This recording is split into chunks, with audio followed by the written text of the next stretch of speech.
You don't know the first time I saw you or where it was. Okay. Where?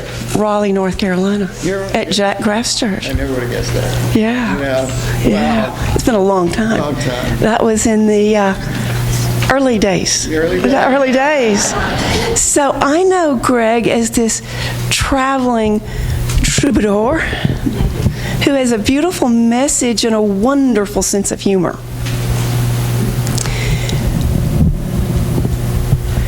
And I know that every time I've heard him speak, I've been touched.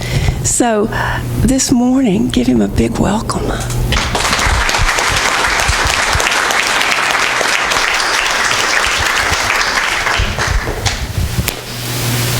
Thank you.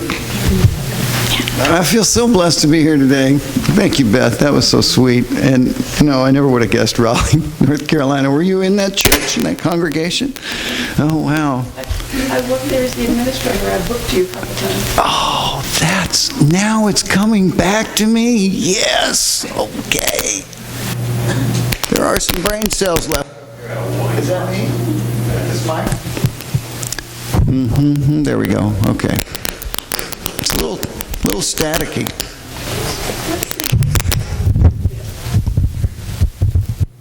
Is this better?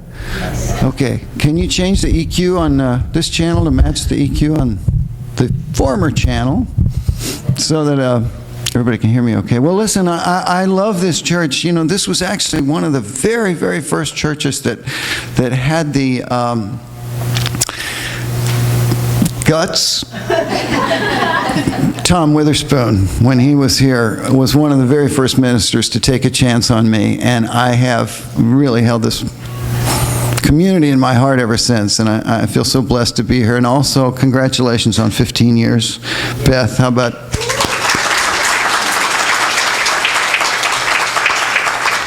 And the other thing I want to say is, you probably know this, but in case you don't, it's how special it is to come to a church that has a music department, a band.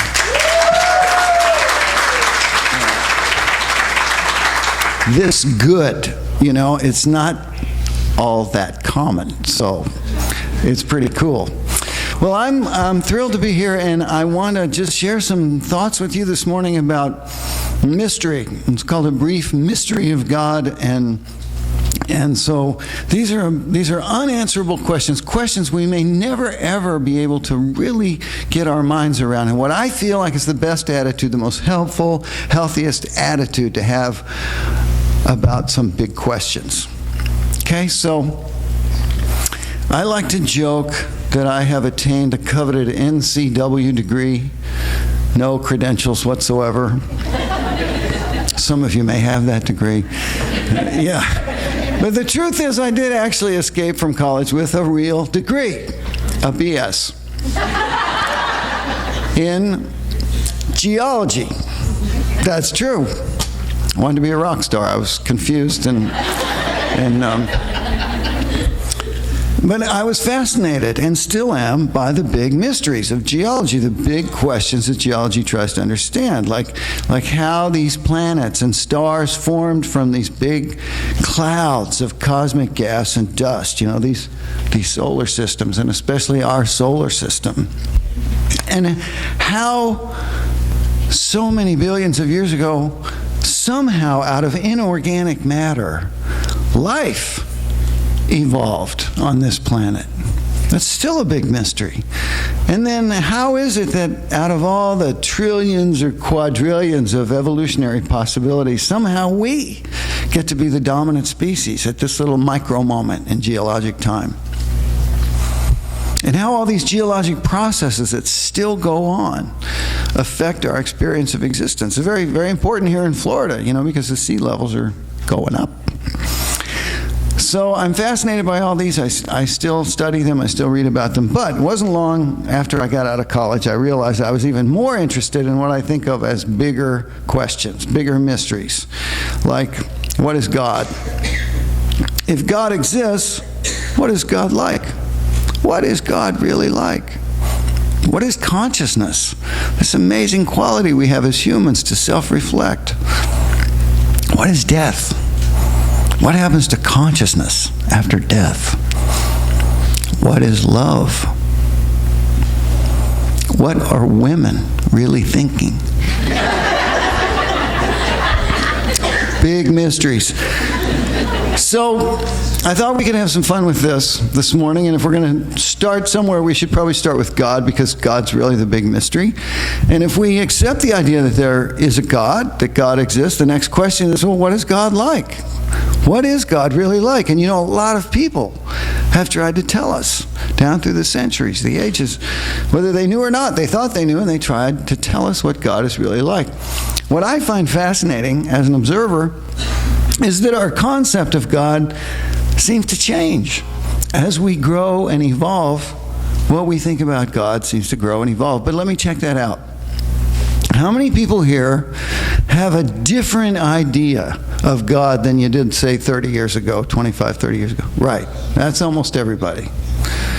Which is fascinating to me, because I don't think God's changed much in the last 30 years. And I thought that deserved a song. So, toward the end of this song, I like to use my science degree, so we're going to bring in some physics. I had trouble with physics in college, because when I signed up, I thought it said psychics. Wasn't what I thought. There's a new theory. You've heard this term, string theory. You've heard that word, that term, right? So, when we get to the part of the song about strings, you'll know it's physics. So this is called A Brief History of God, or G-string theory.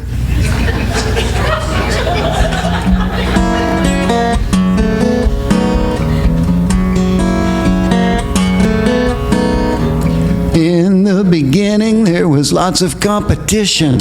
Goddesses and gods of every disposition, from merciful to mean, from laid back to hyper, and little baby gods that flew around in diapers. Animals, pranksters, destroyers, creators, flute players, lute players, nymphs and satyrs. So many gods it was hard to keep them sorted. God had multiple personality disorder. Well, keeping track of all these gods was no fun, so finally some people said, let's cut it down to one. But the one God was angry, always finding fault. There was banishment and floods and pillars of salt. Well, why? Was God traumatized at an early age by standing too close to the Big Bang?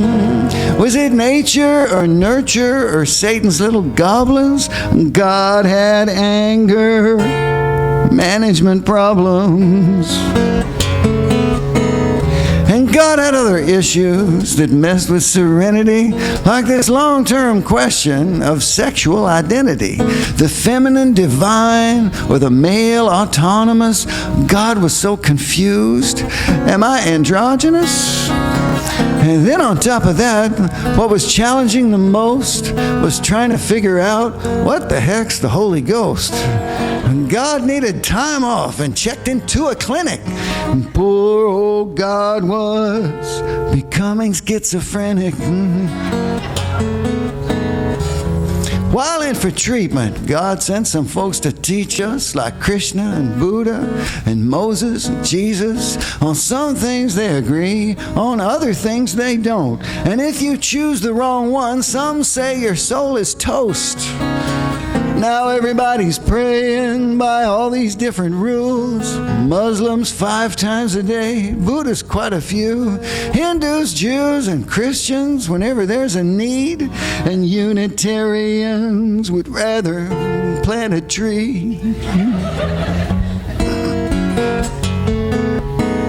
Well, God's come a long way from that early dysfunction. Now, science has brought us to this beautiful junction.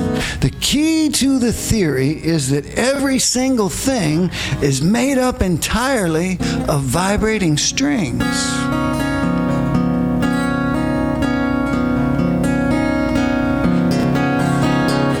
Well, this is what musicians have known all along. The universe is really one big song. And there you have it, friends. That's the story so far. We're all just musical strings in God's big guitar.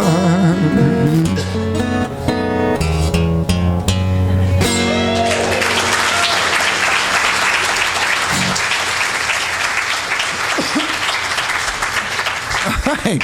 Thank you. It's a happy thought, isn't it? We're always vibrating. We're constantly vibrating. We never stop. So the trick is to stay in tune. Well, a lot of people have told us that God is love. And we like that answer. We like love. Love feels good.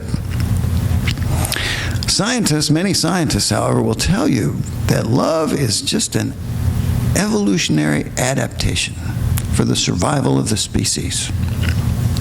Well, I think it's a lot more than that. I hope they're wrong. I think it's complicated a little bit by the word love. We have this one word love for so many different experiences, range of emotions. You know, the Eskimos supposedly have 20-some words for the word snow, different kinds of snow. But we have this one word, love, for all these different kinds of experiences. We have divine love, earthly love, motherly love, brotherly love, unrequited love, unconditional love, faded love, jaded love, puppy love, love of chocolate chip cookies, and romantic love, which I confess is still a huge mystery. I'm fascinated by the choices we make. Choices I make, I should say. I'm fascinated by how love can be so strong for some length of time, and then after sometimes a long time, change and fade. How we can have so much chemistry with one potential partner and no chemistry at all with another potential partner. It's a big mystery. Let me ask you this. How many people have experienced or believe in love at first sight? Has that happened? Who's had that happen? Love at first sight, right? Okay. It's happened to me a lot. Usually goes something like this.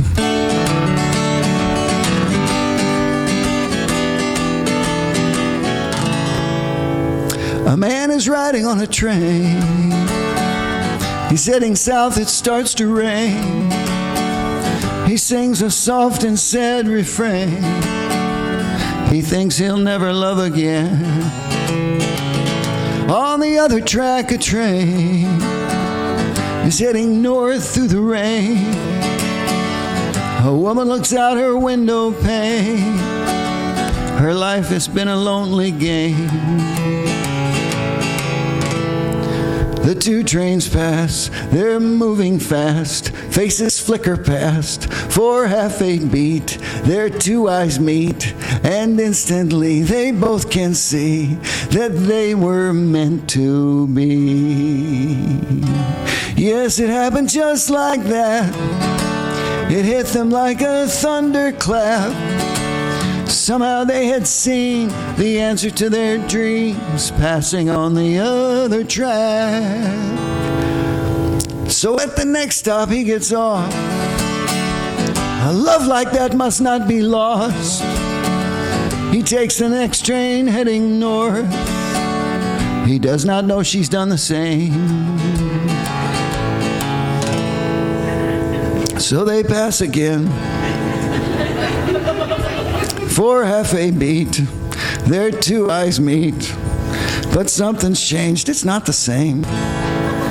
Now they can see they were not meant to be.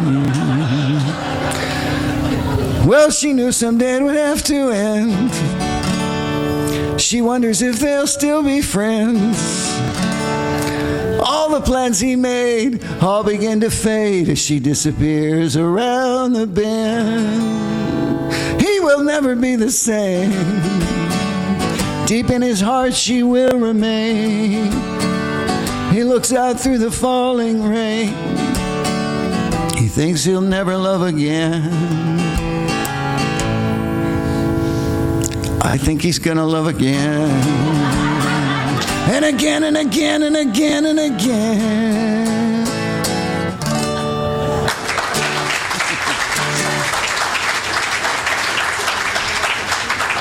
Thank you. Linda Berry said, "Love is an exploding cigar we willingly smoke." And of course we do. What's better than love? John Bradshaw says that falling in love, love at first sight, falling in love is actually this endocrine hormone cocktail that happens.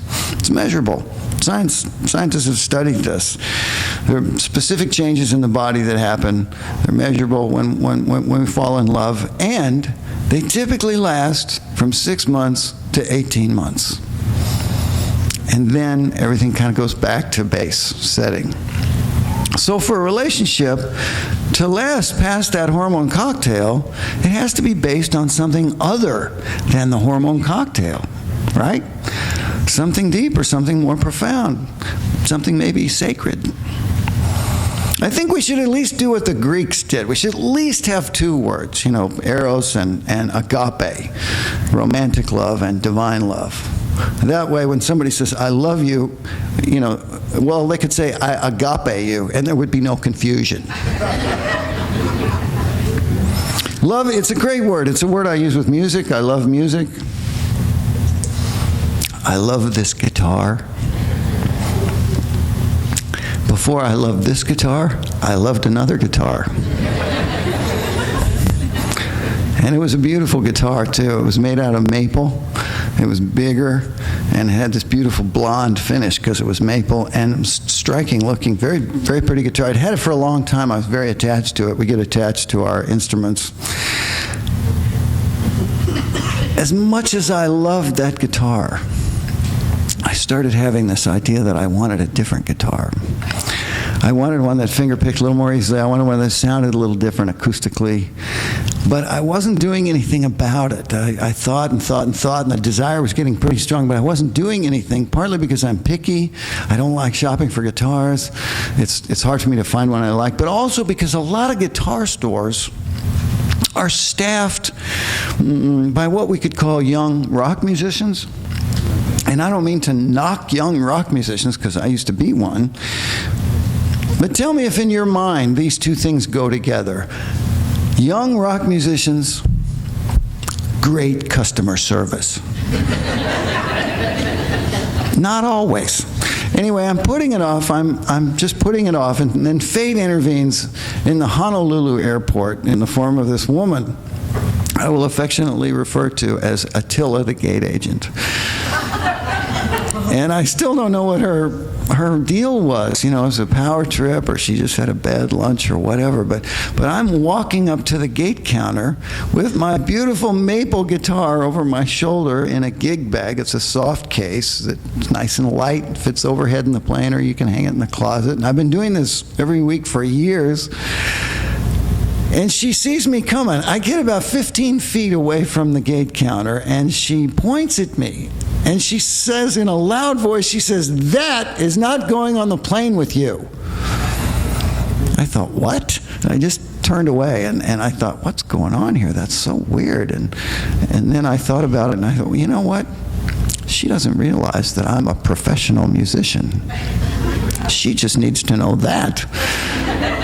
So I go back up to the counter. I give her a big smile. I said, "Hey, you know what? I'm a professional musician. I got a concert in San Francisco. I fly your airline all the time. I got an expensive guitar here." And she interrupts me. She says, "I don't think you heard me. That's not going on the plane with you." And she walks off. I thought, this is going to be harder than I thought. So I think about this, and I realize, well, maybe she's worried about the load. So I go back up a few minutes later. I said, "Hey, you know what? You're probably worried about the load. How about this? We'll let everybody else get on the plane. I'll get on last, and we'll see if there's room." It was a big plane. I knew there'd be room. And she says, "No. I've already told you twice. Dad is not going on the plane with you. Now stop bothering me about this. Figure out what you're going to do." And now I'm worried. People are boarding the plane, so I'm officially worried because I got to get the guitar on the plane. I can't check it in this little case. And so finally I just resorted to begging. I just go up and I start pleading with her. Come on, can we just try? Can we talk to a flight attendant? Can we just see if there's room? There's got to be something we can do. Please, can you work with me? And she just shakes her head. She looks at me and she says, you have two choices. You can check it or you can leave it here. It's not going with you. And I could tell she meant it. So I said, okay, well, here it is. I'm giving it to you. Please ask the baggage people to put it somewhere safe because it could get hurt in this little case with no protection. She just took it. She didn't say anything. Off she went. So I get on the plane. It turns out I'm in the front row of coach, the bulkhead seat. And across from me is the little jump seat where the flight attendant sits. So a flight attendant comes, sits down, and the plane takes forever to taxi. So we end up chatting, and I end up telling her the whole story of Attila. And to her credit, she's appalled. She can't believe it. She listens to my whole thing, and then she says, you know what? I have to apologize for our airline. This is wrong. This should not have happened. I don't know why it happened. The closets are empty. There's plenty of room. And we're not all like this. We try to accommodate musical instruments. We know they're precious. So please accept my apology for our airline and please don't hold it against us. And I felt better, and she got up to go to work, and I thought that was the end of it. But she evidently told all the other flight attendants. And so when we get to San Francisco and it's my turn to get off the plane, all 7 of them are lined up at the exit, and I'm walking by them, and they said, hey, look, here's your guitar. They brought it up for you. And I said, great. And I thought, let's look at it. And I unzipped the case and opened it up. Smashed. It was in an altered state. It was splinters. And it wasn't going to be played again. And I felt bad. The flight attendants felt bad. So 3 of them marched me down to baggage service. And they said, look, here's what happened. This guy got a bad deal. We'll vouch for it. Here's our names, our employee numbers. We think you should make this right because this was wrong and shouldn't have happened. Then they left because it was midnight and they had to work the next day.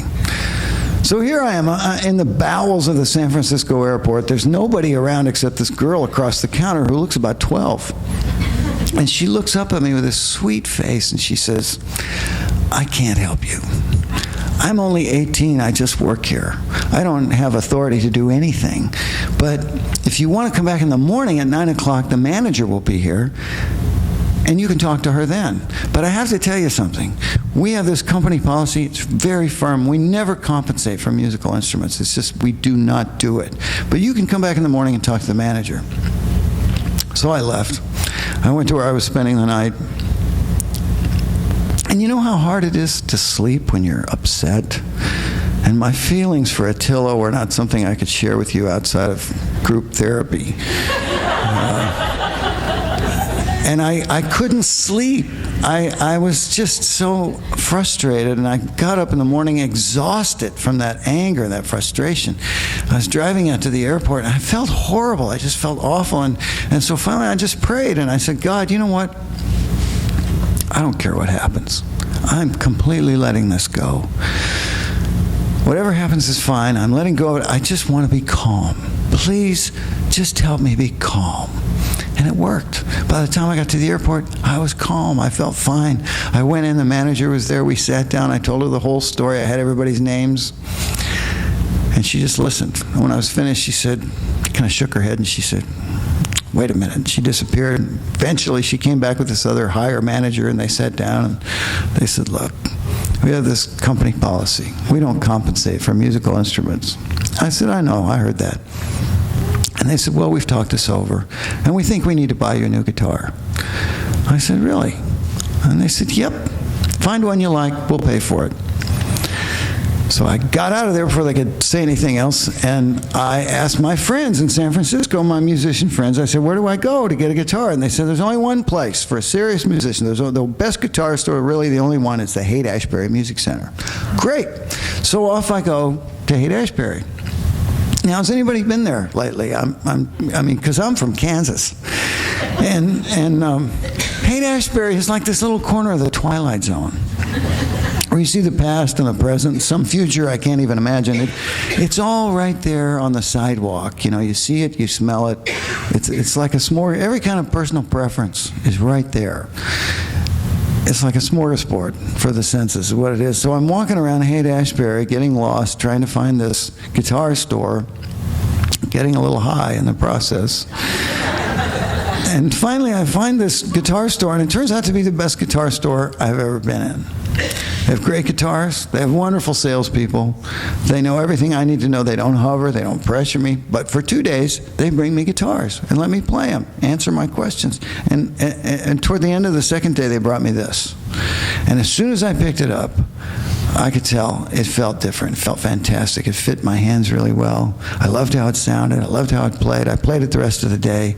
And then they let me take it out of the store that night and do a concert with it.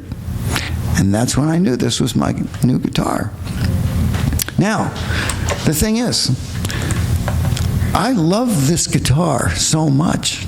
I haven't missed the old one for 10 seconds. I've never thought about it. This is a way better guitar. As I said, it plays more easily, it sounds better, it's more fun. $600 more expensive than my old guitar, totally paid for by the airline. And the thing is, I owe it all to Attila, the gate agent.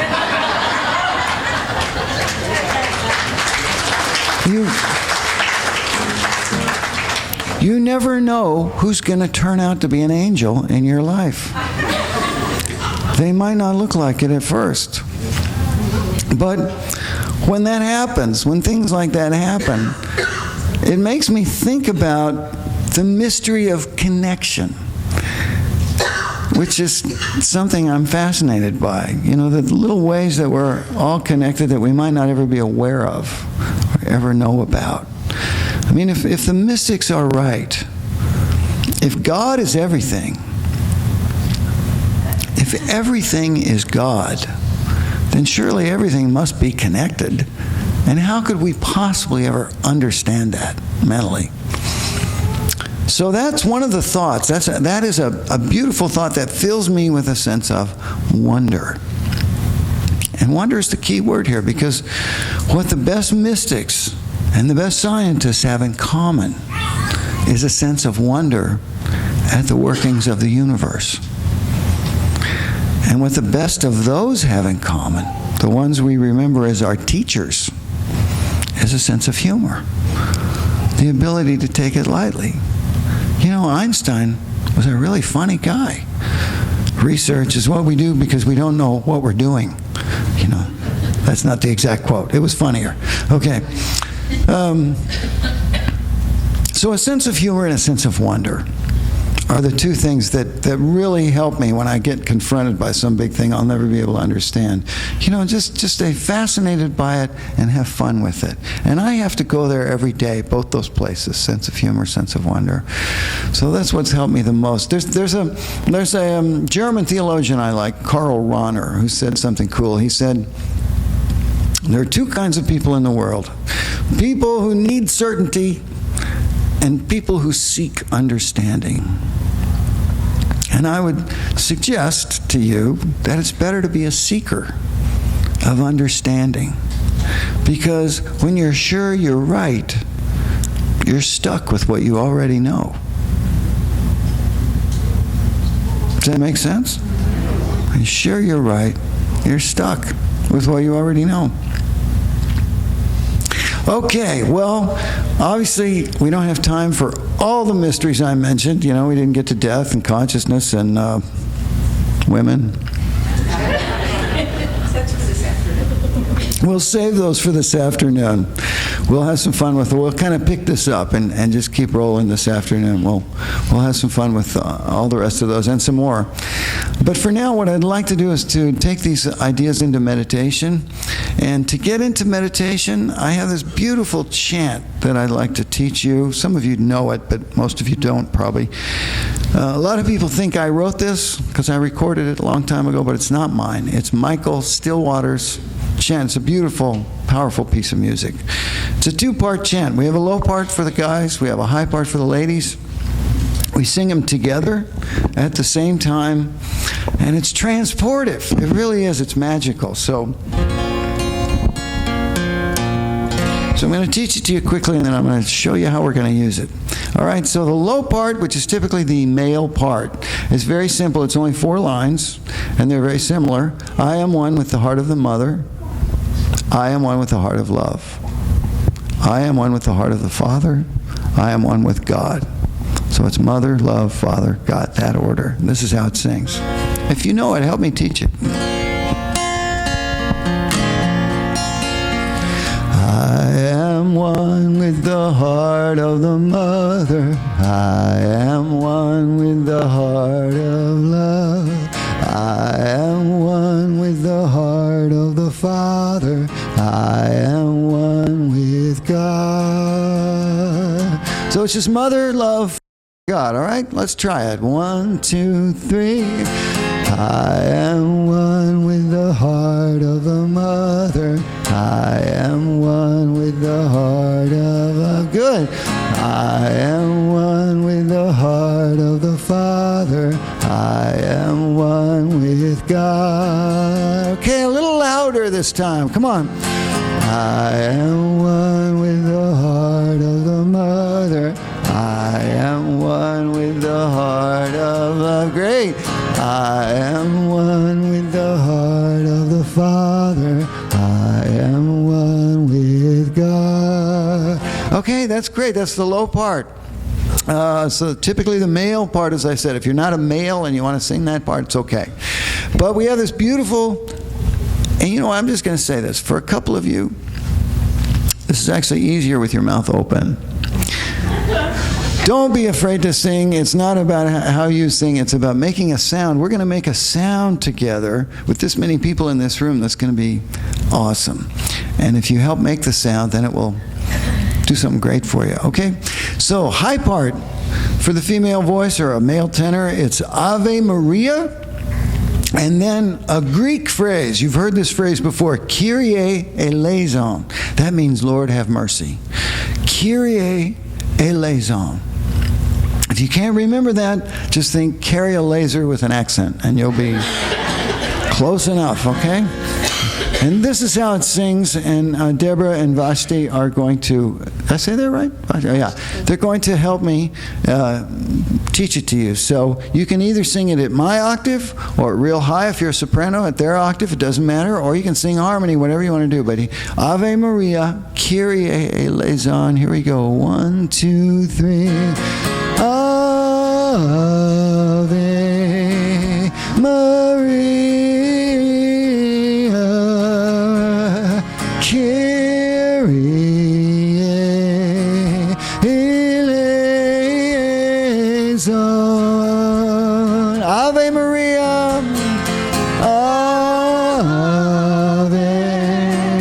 Maria, Kyrie eleison.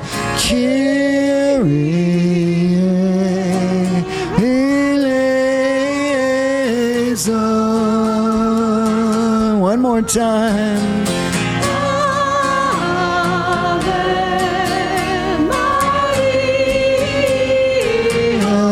Beautiful. Kyrie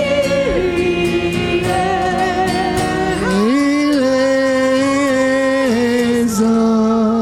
Oh, this is going to be amazing. Okay, so that's it. So we're going to start with the low part. We're going to get all the guys.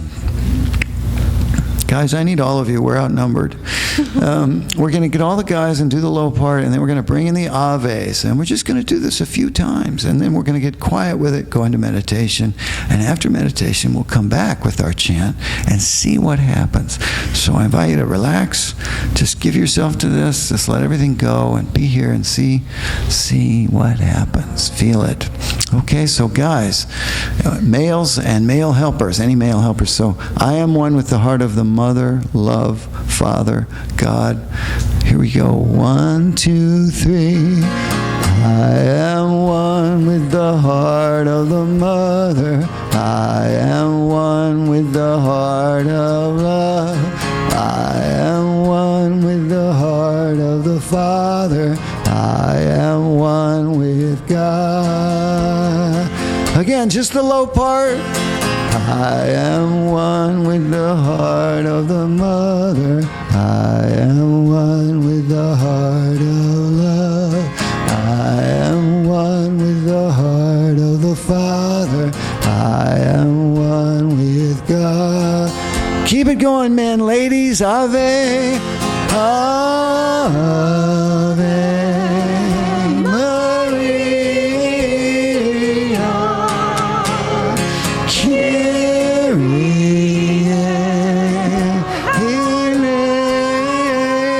eleison. Same thing. Here we go. I am one with the heart of the Mother. I am one with the heart of love. I am one with the heart of the Father. I am one with God. Again.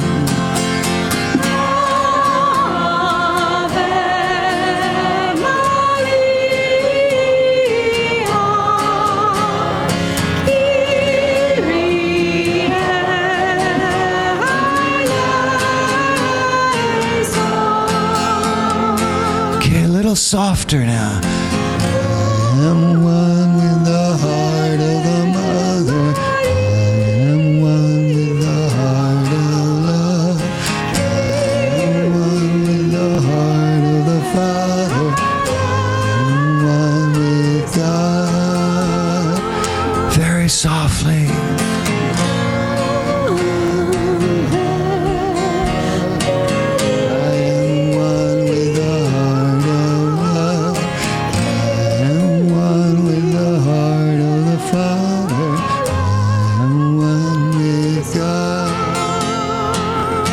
Just silently.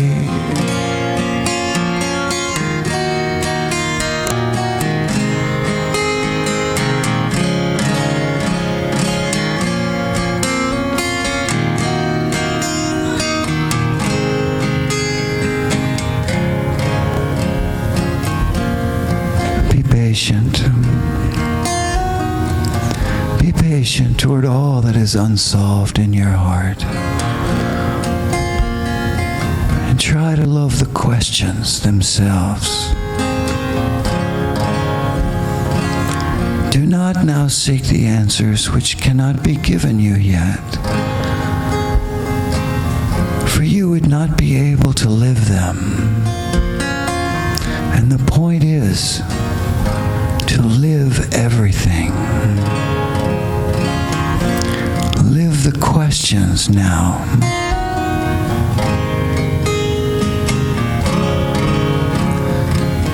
You must give birth to your images. They are the future, waiting to be born.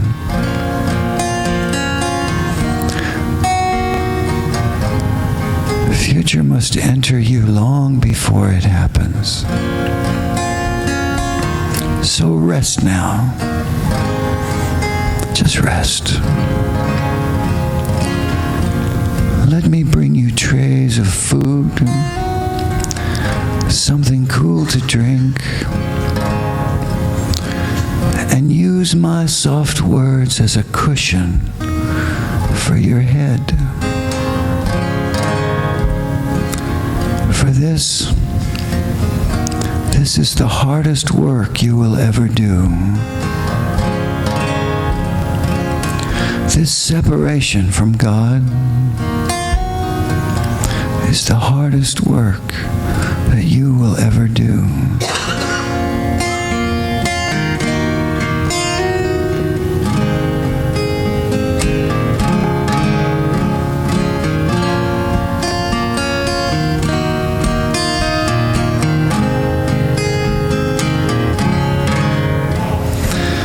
And now let's get ready to hum our parts together.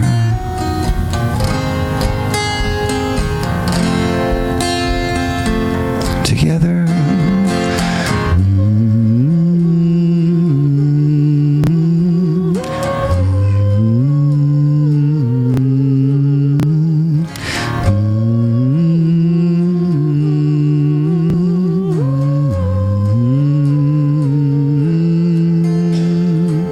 Let's sing softly. I am one with the heart of the Mother.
more time, full voice.